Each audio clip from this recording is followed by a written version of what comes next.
Bonjour à tous. Mon équipe qui se compose de Julien, William et moi-même, nous allons vous présenter la technologie de SSIS.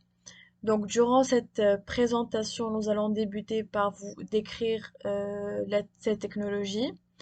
Dans un deuxième temps, nous allons vous présenter l'utilité de cette dernière. Par la suite, nous allons vous présenter quelques exemples concrets d'entreprises qui font usage de cette technologie. Dans un quatrième temps, nous allons vous présenter les coûts reliés à cette technologie. Puis nous allons faire une petite démonstration et finalement nous allons conclure et vous présenter quelques pistes futures de cette technologie. Concernant la description de la technologie, SSIS est une plateforme ETL solide pour la création de solutions de transformation et d'intégration de données au niveau de l'entreprise. C'est un outil pour le processus ETL, donc Extract, Transform and Load, qui est extrêmement utile dans les applications d'entreposage et pour effectuer une large gamme d'applications d'intégration de données.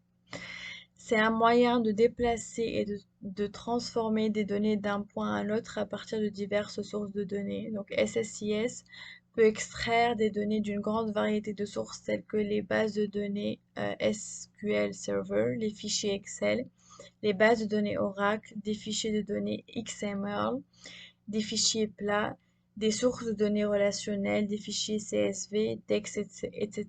Puis les charger dans une ou plusieurs destinations. Donc finalement, il facilite le déplacement de données d'une base de données vers une autre base de données. Alors, il faut savoir que SSIS est conçu pour résoudre des problèmes d'intégration ou d'échange de données complexes en copiant ou en téléchargeant des fichiers, en envoyant des messages électroniques en réponse à des événements, en mettant à jour des entrepôts de données, en nettoyant, en vérifiant l'intégralité et la qualité des données, et enfin en explorant des données et en gérant des données et des objets SQL Server. SSIS est un outil d'entreposage de données rapide et flexible, utilisé pour l'extraction, le chargement et la transformation de données comme le nettoyage, l'agrégation, la fusion de données, etc. Donc le but, c'est qu'il est utilisé pour de nombreuses tâches de migration de données. Il s'agit essentiellement d'un outil ETL qui est utilisé pour réaliser l'intégration de données, mais aussi il comprend également des outils graphiques et des assistants pour exécuter des fonctions de flux de travail telles que l'envoi de messages électroniques, les opérations FTP, les sources de données et les destinations. Donc cette plateforme est conçue pour résoudre des problèmes liés à l'intégration de données et aux applications de workflow. SSIS possède plusieurs avantages et l'avantage le plus important, c'est qu'il a de nombreux connecteurs disponibles comme Oracle, SAP, etc. Il faut savoir que toutes les données que les entreprises reçoivent de l'extérieur de leur système ne sont pas compatibles avec le stockage, la modification ou l'application d'un processus dessus pour les décisions commerciales. De plus, la plupart des données du monde réel sont des données en vrac. Elles peuvent être dans un fichier Excel, un fichier XML, un fichier CSV ou un fichier texte. Donc, pour stocker, insérer efficacement ces données en vrac, nous avons besoin d'un logiciel ou d'une application qui peut répondre à tous les besoins, d'où l'utilité de ce logiciel. Il peut charger des millions de lignes d'une source de données à une autre en très peu de temps. Les autres avantages sont que il est complètement intégré dans un Visual Studio. Il y a une grande facilité de prise en main. C'est un outil très visuel. Il offre aussi la possibilité de créer de nouveaux modules. Et finalement, on peut facilement gérer les événements. SSIS possède 5 grandes fonctionnalités. La première, c'est qu'il est assistant d'importation et d'exportation de données. Il est aussi pipeline de données de transformation de données haute performance. C'est un outil ETL. C'est un moteur de flux de contrôle et finalement, il représente une plateforme d'application. Concernant la première fonctionnalité, donc c'est l'une des fonctionnalités les plus populaires de services d'intégration, car elle facilite le déplacement des données d'un emplacement source tel qu'un fichier plat ou une table de base de données vers un fichier plat, une table ou autre destination. Maintenant, la deuxième fonctionnalité, donc le concept de pipeline signifie que vous pouvez traiter des données provenant de plusieurs sources de données hétérogènes, via plusieurs transformations séquentielles parallèles en plusieurs destinations de données hétérogènes, ce qui permet de traiter des données trouvées dans différents formats et sur des différents supports dans un même emplacement. De plus, la tâche de flux de données est un outil haute performance car vous pouvez l'utiliser pour effectuer des transformations de données complexes sur de très grands ensembles de données pour un traitement performant. Concernant la fonctionnalité, donc la troisième, l'outil ETL. Donc l'outil ETL décrit les processus qui se déroulent dans les environnements d'entreposage de données pour extraire les données des systèmes de transactions sources, transformer, nettoyer, dupliquer et mettre en conformité les données. Et enfin les charger dans des cubes ou autres destinations d'analyse. La quatrième fonctionnalité, c'est qu'il est moteur de flux de contrôle, donc les processus impliqués dans les déplacements des données d'un endroit à un autre et leur transformation en cours de route ne se limitent pas qu'à un seul traitement de données.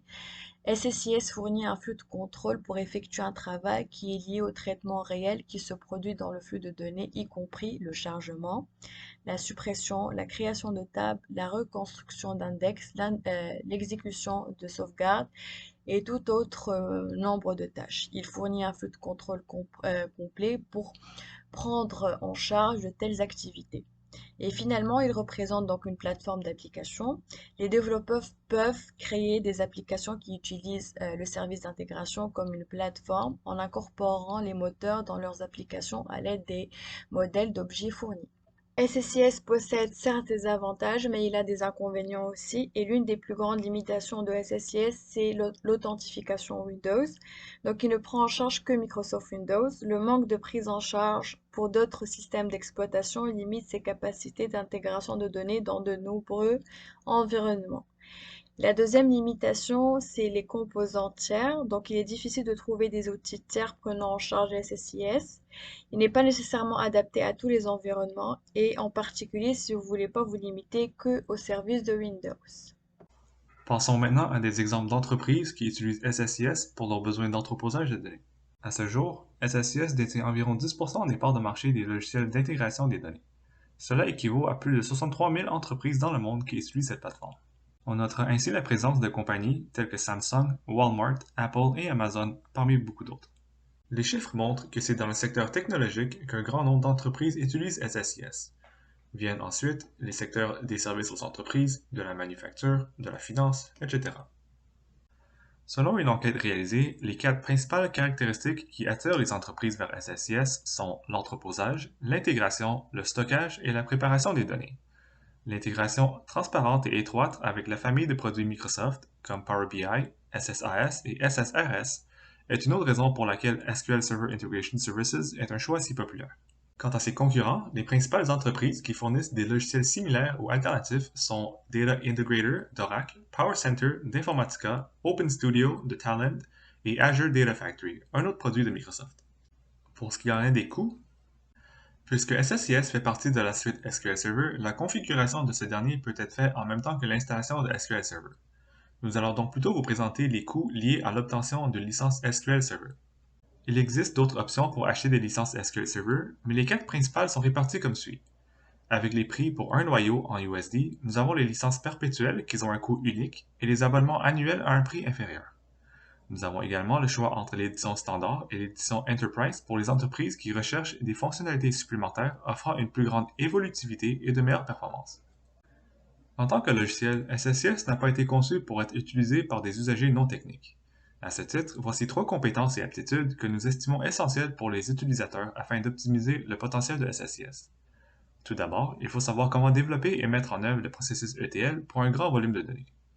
Ensuite, savoir programmer et écrire des scripts sera nécessaire pour accomplir des tâches plus complexes. Enfin, comme c'est le cœur même de l'informatique, il est aussi indispensable d'avoir une mentalité orientée vers l'identification et la résolution des problèmes. Passons maintenant à une démonstration du fonctionnement de SSIS en ce qui concerne la mise en œuvre d'une procédure ETL. Alors, pour cette démo, on va reprendre l'énoncé du TP4 et effectuer le chargement initial ETL pour les dimensions produits, date et territoire, ainsi que dans l'effet vente avec SSIS. Alors, pour l'exemple, on va utiliser la version développeur de SQL parce qu'en premier lieu, elle donne accès au catalogue Integration Services qui vont permettre de déployer des packages SSIS directement dans le serveur et aussi au SQL Server Agent qui va permettre de configurer des tâches et leur donner une heure précise d'exécution. Pour simplifier l'exemple, on va assumer que les tables de dimension, de fait et de staging sont déjà créées et qu'il ne reste qu'à les remplir. Alors ici, la première étape après avoir créé le package va être de définir nos connexions. Donc ici, on va faire une nouvelle connexion.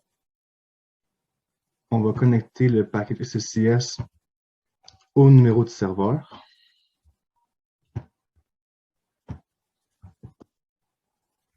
Ça, on va prendre une table. Ici, on veut TIA. Tester la connexion. Connexion réussie. D'accord. Ensuite, on va en créer une deuxième pour AdventureWorks.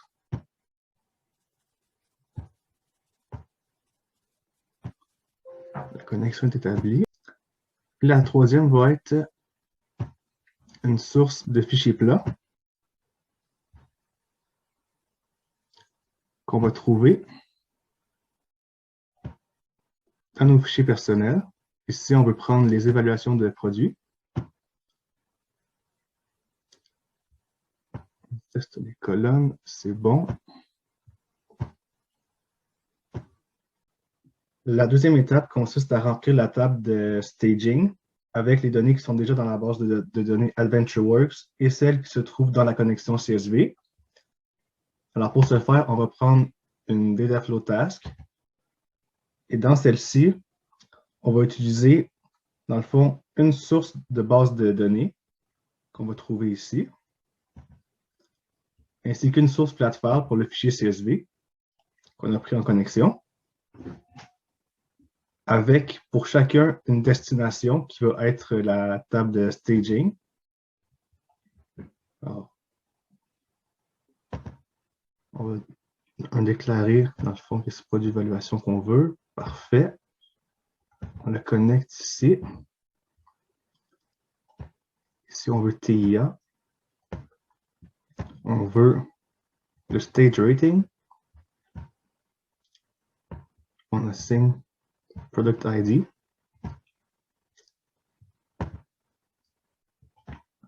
Ici, on veut AdventureWorks et on veut la table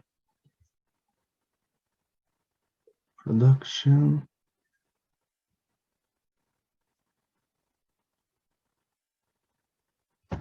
Product Review.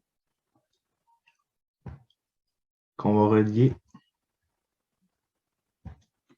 à la destination qui, encore une fois, va être dans TIA, dans Stage Rating. Encore une fois, il faut qu'on identifie qu'on va sur un bon mapping.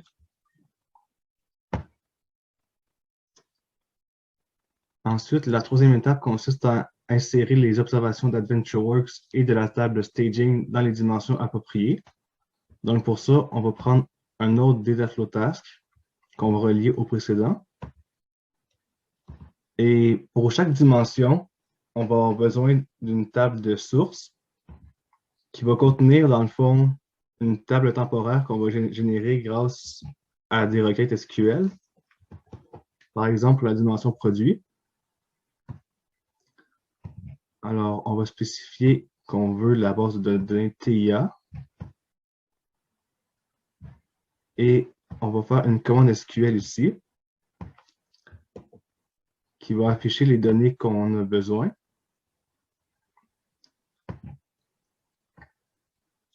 Ensuite, on va mettre une destination qui va être la table de dimension. Alors ici, encore une fois, on veut TIA. Et on veut ici la dimension produit. On va s'assurer que le mapping est bon. Donc, on associe les bonnes colonnes selon leur valeur.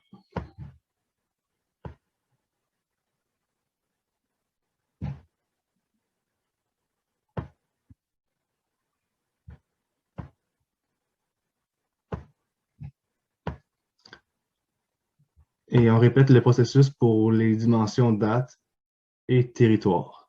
Finalement, la dernière étape va être l'insertion des observations dans le fait.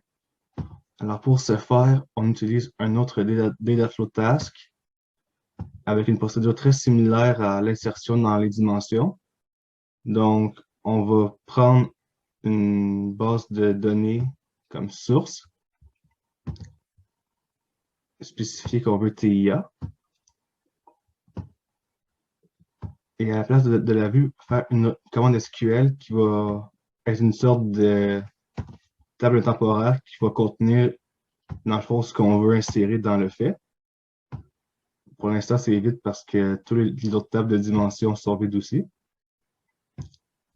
Ensuite, on va prendre la table de fait comme destination. On va spécifier qu'on veut TIA à la table du fait. Faire les mappings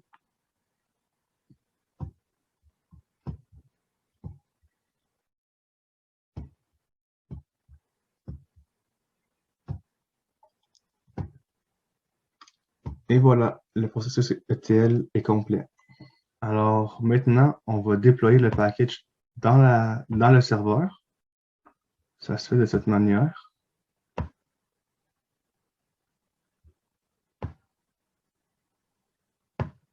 On lui donne un chemin. Il se déploie, c'est un succès. On regarde, on peut le trouver ici. Maintenant, on peut créer des jobs où on veut que le package soit déployé à un horaire fixe qu'on peut nous-mêmes fixer. Mais pour l'exemple, on va exécuter la job manuellement.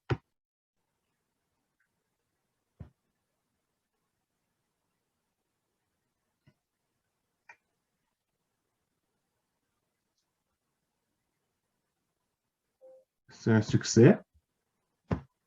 Et donc, les tables de dimension de fait et de stage qui maintenant sont vides vont être remplies avec le nombre de colonnes qu'on désire.